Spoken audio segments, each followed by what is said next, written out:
Bé, primer de tot, agrair, diguem-ne, la possibilitat de poder explicar una mica, també des d'altres punts de vista, l'aspecte, diguem-ne, de la relació d'internet amb els continguts.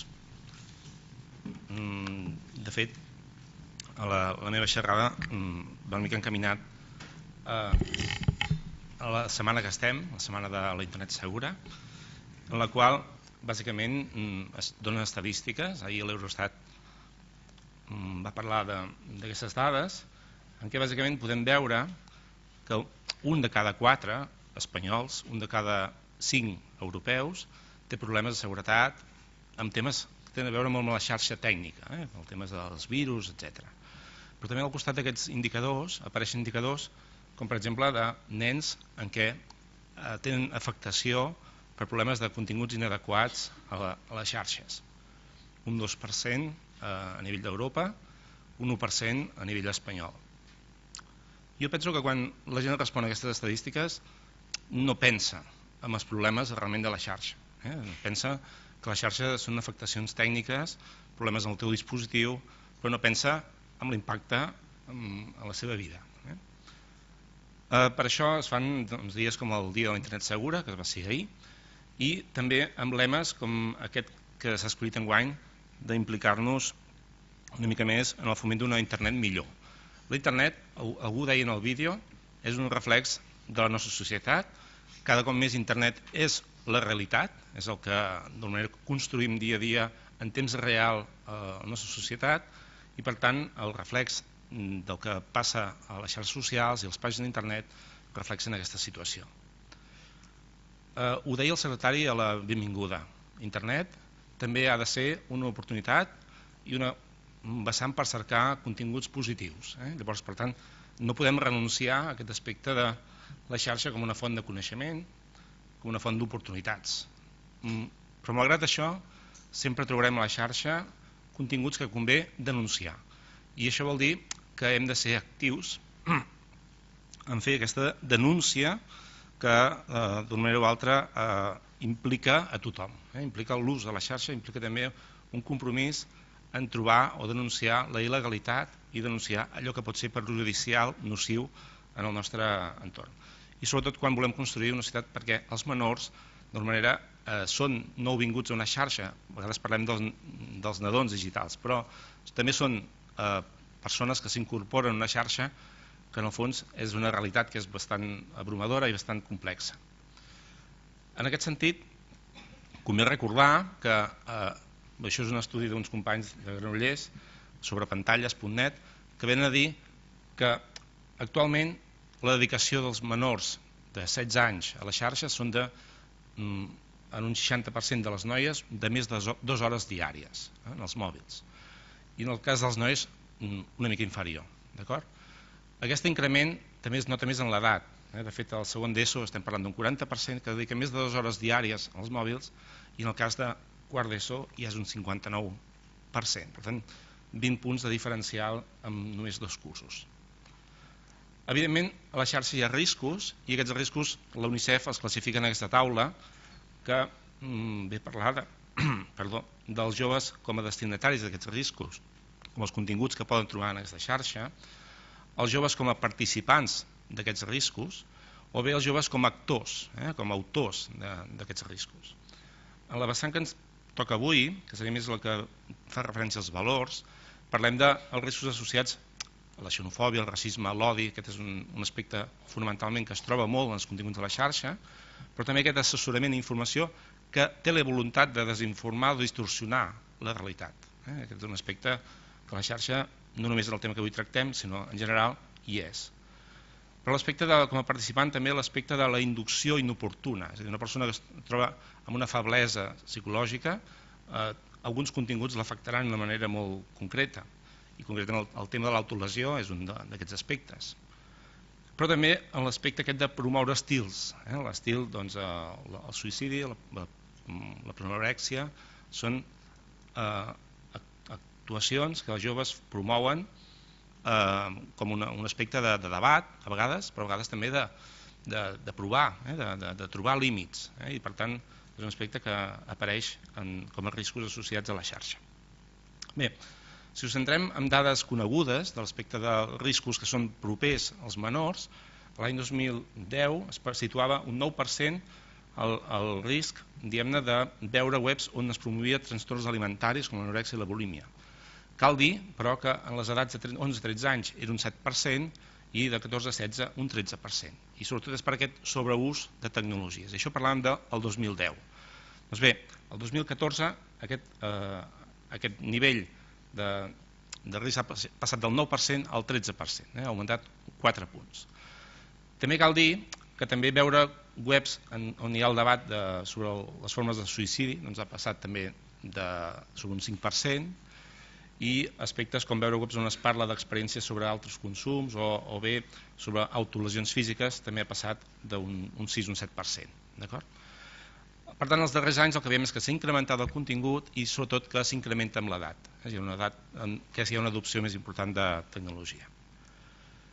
I els pares? Com ajudem els pares als nostres fills? Doncs bé, el que es detectava en aquest estudi és que, per exemple, del 2010 al 2014 ha disminuït l'atenció en quant a donar dades personals a la xarxa. Per tant, els pares els recordem menys als nostres menors que alerten amb la privacitat, però sobretot que parlem menys sobre el que hi fan a internet. S'ha perdut 5 punts sobre aquest parlar, aquesta necessitat de què hi feu a les xarxes. I això per mi són indicadors que han retrocedit, la resta més o menys s'han mantingut, però que implica una mica que els pares ens impliquem quan sorgeixen problemes, però no fem prevenció. No parlem o no construïm estratègies prèviament. Bé, què passa a internet? De fet, s'ha notat aquí que parlàvem de moltes pàgines web. En general, els darrers 10 anys, de 2005 a 2015, per les tendències que hi ha de cerca, diuen que la tendència de cercar anorèxia i bulímia com aquests conceptes ha disminuït. Ara bé, que aquests dos conceptes com a tendència de cerca hagi disminuït no vol dir que hagin augmentat d'altres. I de fet s'ha centrat molt, i ara mateix geogràficament la cerca és més a l'Amèrica Central, a Sud-amèrica, i això també té un impacte en la llengua. És a dir, són continguts que estan elaborats bàsicament en castellà i són per nosaltres molt més fàcils d'arribar que potser continguts que estan elaborats en anglès o altres idiomes. A Catalunya, els darrers 5 anys, hi ha un manteniment estable de més o menys buscar aquests termes d'anorèxia i bulímia. I sempre hi ha unes punxes que solen ser els mesos d'abril-maig i octubre-novembre. Són els pics de cerca que el gràfic denota. Ara bé, hi ha un increment molt important d'altres conceptes, de dispersió de conceptes, que ja són aquells que maduren la cerca. És a dir, aquelles cerques que inicialment poden ser un pro-ANA, pro-mídia, acaben sent altres cerques, com aquest en dietes ràpides, perdre pes ràpid, tota una sèrie d'elements que dispersen el tipus de cerca. I veieu aquí els gràfics de que més o menys és un continu els tipus de continguts relacionats també amb aquest entorn de malaltia que comentem. Aquestes cerques disperses desvellen noves propostes de cerca i descobreixen aquestes comunitats d'usuaris que són actives i que en fan apologia. Bé, la dispersió és un núvol com aquest, de 100 i escaig de termes, potser poden ser 200, 300 termes que podríem relacionar, que són els que conviu aquesta comunitat. I són els que trobarem relacionats en els hashtags, en els tags, en totes les xarxes socials. Quan fem un escrutini, ho intentem d'una manera aproximada, no és molt científic aquest tema perquè és una mica un ordre de magnitud, podríem dir que en la cerca de 125 termes principals apareixen uns 100 milions de termes, un ordre de 100 milions de continguts, que es distribueixen d'aquesta manera, en xarxes socials per aquest ordre. Xarxa social Pinterest, Blogger, el Trumbl, el Facebook, el YouTube, etc. Ara analitzem una mica cada cas, molt ràpidament perquè no tinc molt temps, però, per exemple, el Pinterest és un aspecte que em va sorprendre, que és una xarxa de compartició d'enllaços de qualsevol tipus de web o qualsevol tipus de domini. En la cerca de la paraula anorèxia i dieta, per exemple, surt aquest resultat en el Pinterest. Apareixen des de les famoses dietes ràpides i al costat de possibles elements de lemes de no menjar o d'intentar aquest element que dèiem competicional que promou la malaltia. Bé, en el cas del Pinterest, en les seves pròpies normes d'ús i les seves polítiques d'ús del servei, i això és el que repassem ara a continuació en tots els serveis, sí que es fan un cert èmfasi de que han detectat el problema. Pensem que Pinterest, ho indico dalt amb una informació als usuaris que hi ha vinculats, uns 176 milions, 80-90% noies, dones, són usuaris de Pinterest, és un dels xarxes socials més de dones i noies, i que minut a minut estan de l'ordre de 10.000 pòstits pujats a Pinterest. Això és la velocitat més o menys del Pinterest, 10.000 pòstits per minut. Bé, en la seva política ven a dir que si creuen que hi ha un PIN que no compleix les normes que s'especifiquen aquí, en les quals es diu que es fomentin les autolesions o els desordres alimentaris o l'abús de drogues, i ho posa tot al mateix nivell, que ho podem denunciar. Per tant, ells es fan responsables de, en el seu servei, eliminar aquells continguts que considerem que estan en aquest epígraf. Per fer això, hi ha un apartat de reporting, de denúncia, que podem fer tothom, picant els puntets que hi ha sota el pòstit del Pinterest i denunciant concretament que aquest contingut creiem que no hauria d'estar present en aquesta xarxa social. Això, que és una manera molt senzilla del proveïdor de desinhibir-se de la responsabilitat d'eliminar aquests continguts, internet demana això, aquesta interacció, perquè el propi Pinterest anirà ampliant o millorant les seves polítiques si realment veu una resposta d'alguns continguts que són, evidentment si hi hagués una regulació això seria molt més senzill, però al no haver-li hem de fomentar-la, hem de provocar-la. Amb el Blogger passa tant del mateix. Quan som usuaris de Blogger, veiem blogs com ara aquest, el que hem de fer és informar-ne de l'abús. El problema de Blogger és que no explicita en els seus reportatges, les seves denúncies efectivament, a quin epígraf hem de denunciar el concepte d'anorèxia i bulímia. Per tant, Google en aquest sentit no és molt receptor d'aquest tipus de denúncies, específicament d'anorèxia o bulímia. Zumba, que és una altra xarxa social molt vinculada com el Pinterest al mòbil o als dispositius mòbils. El Zumba, afortunadament, quan nosaltres omplim una paraula vinculada a l'anorèxia o bulímia, com a anorèxia, automàticament se'ns apaga la pantalla de Zumba i ens diu, et trobes bé? I ens proposa un enllaç a una línia d'ajut, com per exemple a Espanya diu a la FEACAP, que és la Federació d'Associacions d'Anorèxia i Bulímia. Per tant, Zumba sí que ha vist o ha detectat aquesta problemàtica i ha canalitzat l'ajuda psicològica cap a aquell que pot donar un suport. Això, de tota manera, es nota en el volum de les polítiques d'ús de Zumba, que sí que dedica tot un paràgraf a explicar perfectament els trastorns alimentaris, les conductes d'autolesió, etc., que poden provocar. Per tant, sí que condueix a una certa línia de suport cap a aquests aspectes. I també ens diu que si trobem o detectem alguna URL que creiem que no ha estat eliminada, que podem fer-ho. Per tant, posa molt clarament línies de denúncia específicament per foment o glorificació de conductes autolesives. Per tant, aquesta podem denunciar directament. El cas de Facebook està copiant una mica aquesta situació, però encara no explicita tampoc aquests formularis efectivament així. I encara hem de tendir, tot i que ho diu a l'aspecte concret d'autolesió o relacionats amb trastorns alimentaris, hem d'anar a buscar la foto específica que no ens agrada i denunciar-la. Per tant, hem de poder anar a les opcions, denunciar la foto i dir que és molest o que creiem que no hauria d'estar això a Facebook. Per tant, aquí sí que animo aquests 1.038 milions d'usuaris que té Facebook, 4 milions de m'agrades per minut, que hauríem de combatre. Per tant, és un volum important. Veieu a cada moment el volum de difusió d'aquestes xarxes socials. El YouTube, igual que Blogger, que és bàsicament de Google, encasella aquest aspecte de l'anorèxia i la bulímia en continguts perillosos o perjudicials, però no l'explicita tampoc. El que sí que hem de fer és, basant-nos en els temes que promouen lesions o efectes perjudicials o fins i tot a la mort en qualsevol vídeo que podem trobar a YouTube, perquè estan fomentant una irresponsabilitat que pot conduir a la mort, ens demana que el denunciem i per tant aquest epígraf de seleccionar suïcidi o autolesió o bé conducció a problemes que poden conduir a la mort. Això es fa tan fàcilment com clicar la bandereta informant aquell vídeo i després ens sortirà un qüestionari en què haurem de dir exactament per què creiem que aquell vídeo és perillós i podem denunciar.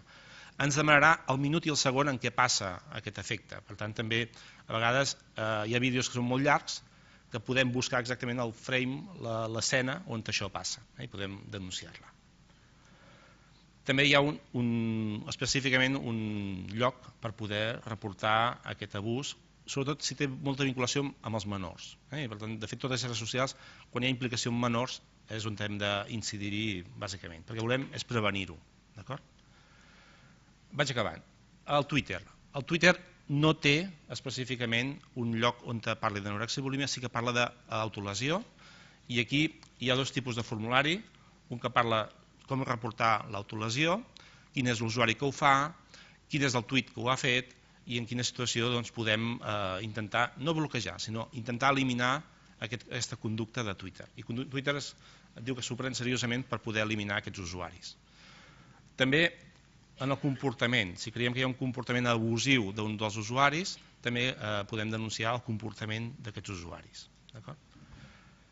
En el cas d'Instagram, copiant una mica la idea de Zumble, també quan busquem continguts relacionats amb anorèxia i bulímia en el cercador d'Instagram, ens apareix una pantalla com aquesta en què ens obre un advertiment, no ens diu si ens trobem malament, però ens diu que podem ser alertats o podem tenir més informació amb un enllaç que està relacionat. Ara bé, sí que també dedico un espai important a parlar del tema i la situació d'informació, serveis d'ajuda que pot haver-hi vinculats, però no els està vinculant actualment, per exemple, el cas de Zumble, amb les associacions que poden treballar aquest aspecte. Quan trobem qualsevol foto a l'Instagram, tenim l'opció de clicar els puntets, depèn del dispositiu, sistema operatiu que utilitzi, i bàsicament el que reportarem és que és un contingut inapropiat i podem reportar que aquest contingut d'aquesta foto creiem que no hauria d'estar a Instagram. Per tant, això hauríem de fer-ho per eliminar aquest contingut. L'advertiment que es fa als usuaris quan això ho reiteren i tenen les seves fotos denunciades poden ser també banejats, poden ser eliminats d'Instagram. Però hi ha moltes altres xarxes socials, no tenim temps per explicar-les totes. Ask.fm a nivell de Catalunya ha tingut impacte, no fa explícitament relació amb l'anorèxia i bulímia, parla d'autolesió únicament, també ens diu a partir dels puntets com reportar-ho i com poder treure aquest contingut de la xarxa social. BK és una xarxa social còpia, podríem dir, d'un Facebook a Rússia, que el que fa és també contenir moltes comunitats privades, diguem-ne, d'usuaris que privadament poden treballar aquest tema. Tot el que hem estat comentant fins ara són comunitats públiques, continguts públics que pot trobar qualsevol cercador. Evidentment, tot l'àmbit privat del WhatsApp, de l'Snapchat, tots aquests aspectes no ens hi podem posar i també són més difícils de poder reportar. Ara bé, també en el cas una casualitat del BK és l'únic que podem enviar un correu electrònic a l'usuari, a un suport@bk.com, o bé enviar una carta postal a Sant Petersburg. Per tant, no hi ha gaires elements de poder interaccionar amb aquesta xarxa social per eliminar continguts. No he provat d'enviar una carta per veure si funciona, però hauríem de provar-ho. Tampoc sé la incidència per minut que pot portar. Per exemple, un Ask.fm són 20.000 preguntes per minut, al BK no tinc aquesta freqüència. I d'altres. S'estan posant de moda altres tipus de generadors de memes, aquests memes que duren 6 segons, que són difosos privadament, o l'Snapchat, que únicament, encara no en les seves polítiques, parlen, únicament posen una línia d'autolesió, no posen res més. I també hi ha algun lloc per poder reportar-los. Bé, això és una mica la visió que podem tenir com a usuaris. Al marge d'això, ens hem de posar en marxa una mica com a pares, com a usuaris, a també tenir eines de filtratge, de limitació. Per això també m'he fet acompanyar de l'Eduardo Cruz, que és una persona que és un creador d'un control parental que crec que està tenint una repercussió important a nivell mundial. Actualment estan sobre els 500.000 d'usuaris, crec que és més o menys la xifra que ells maneguen, Per tant, hi ha mig milió d'usuaris arreu del món que confien en una eina per poder limitar continguts. N'hi ha molts de controls parentals, en la guia que elaborarem farem una mica el lloc on poder-los trobar tots, si us sembla, però crec que ha estat bé que l'Eduardo Vinguesi ens expliqués el seu. Malgrat això, deixeu-me acabar amb alguns consells. També hi ha petits complements de navegació, com pot ser el MyWhat, que el que ens permet és, per exemple, identificar continguts que creiem que no han de veure els nostres menors i també que siguin evitats de ser vistos, sobretot quan són dispositius en què utilitzem tota la família. Però al marge d'això, voldria acabar amb aquests consells que molts s'han dit i jo simplement els clouré d'una manera ràpida, crec que per no menjar molt més temps. Coneixem les necessitats que els nostres fills adolescents satisfan a la xarxa? Bé, crec que com a pares hem de ser capaços de mostrar-los primer una referència. Hem de ser referència i per tant els nostres hàbits també han de ser saludables, però sobretot també aquells hàbits que tenen a veure amb l'ús dels dispositius i les xarxes. És molt important com ens comportem com a pares en aquest ús de les xarxes. També hi ha una bastant que també s'ha dit, que és la construcció de la mentalitat crítica, de ser crítics. Sobretot acompanyar-los a usar internet com una xarxa de coneixement i diferenciar en funció de l'edat de continguts inapropiats.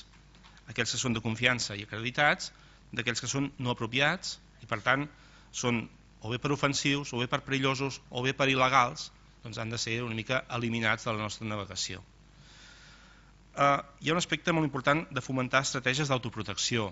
Els pares no podrem estar tota l'estona al costat d'ells, però sí que és molt important mostrar-nos oberts a que ells puguin advertir-nos de situacions que els incomoden, que poden portar-los a perill i per tant nosaltres estiguem oberts a ajudar-los. En aquest sentit també és important la supervisió i aquí la feina una mica que poden fer els filtres.